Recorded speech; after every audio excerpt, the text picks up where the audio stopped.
હવામાનના જાણકાર પરેશ ગોસ્વામીની આગાહી ઓગસ્ટ મહિનામાં આ તારીખે ભારે વરસાદ પડશે। હવામાન વિભાગે 5 ઓગસ્ટ સુધી એટલે કે સોમવાર સુધી રાજ્યમાં ભારે વરસાદ પડવાની આગાહી કરેલી છે। હવે પરેશ ગોસ્વામીની આગાહી પણ સામે આવી છે, જે સાંભળીને ખેડૂતોમાં ખુશી છવાઈ જશે। ગુજરાતના હવામાનના જાણકાર પરેશ ગોસ્વામીએ કહ્યું હતું કે 5 ઓગસ્ટે વરસાદનો રાઉન્ડ પૂરો થયા પછી ચોમાસું નિષ્ક્રિય થવાનું નથી। ખેડૂતોએ બિલકુલ ચિંતા કરવાની જરૂર નથી। ઓગસ્ટ મહિનામાં વરસાદ સારું પડશે અને સપ્ટેમ્બરમાં પણ વરસાદ પડવાનો છે, એટલે ખેડૂતોને આ વખતે પાકની સારી લણણી મળશે। અને ગોસ્વામીએ કહ્યું કે આ વખતે વરસાદ હોવા છતાં લોકોએ ગરમી અને બફારાનો અનુભવ કર્યો, પરંતુ 15 ઓગસ્ટ પછી ગરમી કે બફારો લાગશે નહીં। ઓગસ્ટ મહિનામાં 17 થી 20 ઓગસ્ટે ભારે વરસાદ પડશે। ગુજરાતમાં છેલ્લા ઘણા દિવસોથી ભારેથી અતિ ભારે વરસાદ પડી રહ્યો છે અને ખાસ કરીને દક્ષિણ ગુજરાત અને સૌરાષ્ટ્રના વિસ્તારોમાં સતત 20 કરતાં વધારે દિવસોથી વરસાદ વરસી રહ્યો છે। એક સિસ્ટમ હાલ મધ્યપ્રદેશ પર છે અને તે આગળ વધી રહી છે, ત્યારે બીજી સિસ્ટમ રાજસ્થાન પર બની છે અને તે પણ ત્યાંથી આગળ વધી રહી છે।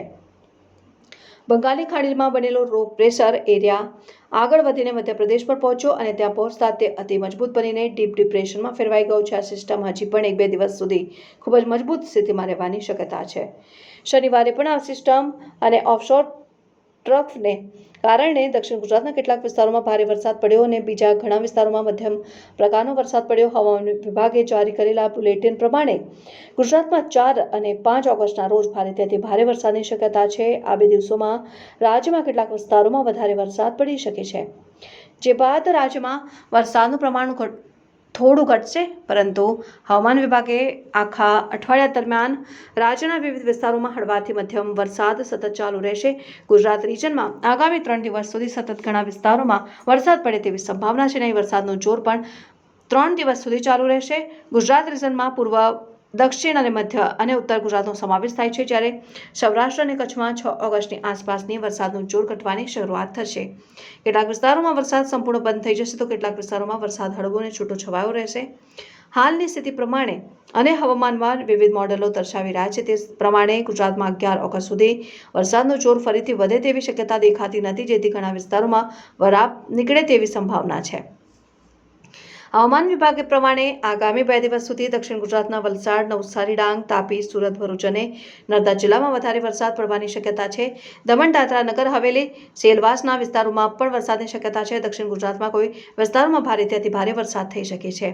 બનાસકાંઠા, સાબરકાંઠા, પાટણ અને મહેસાણા જિલ્લામાં પણ ભારેથી અતિ ભારે વરસાદ થવાની સંભાવના છે। આ જિલ્લાના કોઈ વિસ્તારોમાં અતિ ભારે વરસાદ થઈ શકે છે। છોટાઉદેપુર, પંચમહાલ, ખેડા, આણંદ, અરવલ્લી, મહીસાગર, અમદાવાદ, ગાંધીનગર જિલ્લાના વિસ્તારોમાં પણ આગામી 2 દિવસ સુધી વરસાદ પડવાની શક્યતા છે। વિસ્તારોમાં કોઈ એકાદ સ્થળે ભારે વરસાદ પણ પડી શકે છે। સૌરાષ્ટ્રમાં દેવભૂમિ, દ્વારકા, પોરબંદર, જામનગર, જૂનાગઢ, ગીર સોમનાથ, અમરેલી, ભાવનગરમાં છૂટોછવાયો હળવોથી મધ્યમ વરસાદ થવાની શક્યતા છે, જેમાં અમરેલી તથા ભાવનગરમાં 4 ઓગસ્ટના રોજ થોડો વધારે વરસાદ થઈ શકે છે। કચ્છ, સુરેન્દ્રનગર, મોરબી, રાજકોટ અને બોટાદ જિલ્લામાં હળવાથી મધ્યમ વરસાદ થવાની શક્યતા છે, જે બાદ 6 ઓગસ્ટથી ગુજરાતમાં વરસાદનું જોર ઘટવાનું શરૂ થશે અને દક્ષિણ ગુજરાત સિવાયના વિસ્તારોમાં ખૂબ વરસાદ ઓછો થઈ જશે।